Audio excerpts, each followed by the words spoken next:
Q News. Hurricane Helene has killed 99 people in North Carolina, and as the fifth week of recovery progresses, there remain 10 people unaccounted for or missing.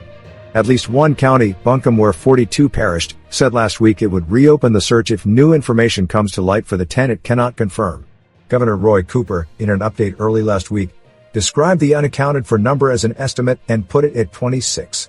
Justin Graney, Chief of External Affairs and Communications for North Carolina Emergency Management, told the Center Square late Monday the total missing or unaccounted for is 10. The North Carolina Department of Health and Human Services is only managing the number of fatalities, as determined by the State Office of Chief Medical Examiner, Graney wrote in an email.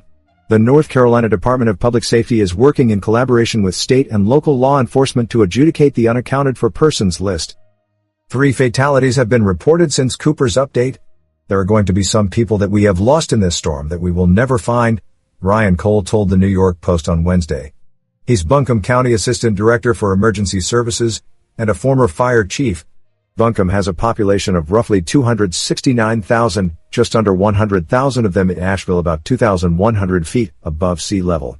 Helene came ashore in Florida as a Category 4 hurricane, dissipated over the mountains of North Carolina and Tennessee, and dropped more than 30 inches of rain in some locations. A solid 2 feet of rain fell in many places, and the terrain created rushing catastrophes not seen since at least the Great Flood of 1916 that was produced by hurricanes arriving just over a week apart, one from the Gulf of Mexico, the other coming ashore in Charleston, South Carolina. Cooper, in a 99-page recommendation for $3.9 billion funding by the state legislature, said damages estimated at $53 billion.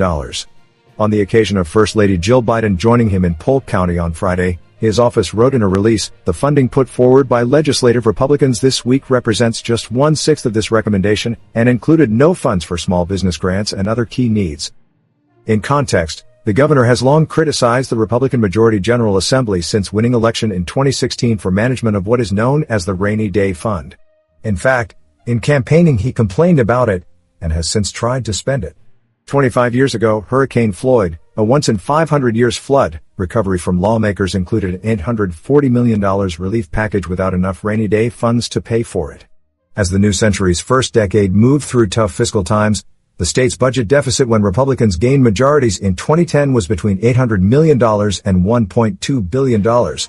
This year's surplus of nearly $5 billion, a roughly $6 billion turnaround in less than 15 years, has been tapped twice by the legislature for nearly $900 million, and its respective leaders say that amount is merely an installment as more needs are assessed and recovery progresses. North Carolina's fatality list on Sunday added a 50-year-old man in Henderson County. A release said he died after falling from a tree while cleaning up storm debris. The storm has claimed lives as young as 4, 2 7-year-olds and a 9-year-old, and as old as 89, 90 and 91. Drownings account for 34 deaths, landslides for 23, and blunt force injuries 20. There were 3 motor vehicle crashes and 4 motor vehicle drownings.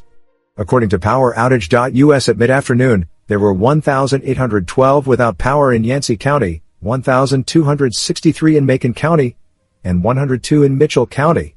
At the height of the storm the last weekend of September, more than 1 million lost power. According to drivenc.org, the number of secondary roads with closures was down to 327.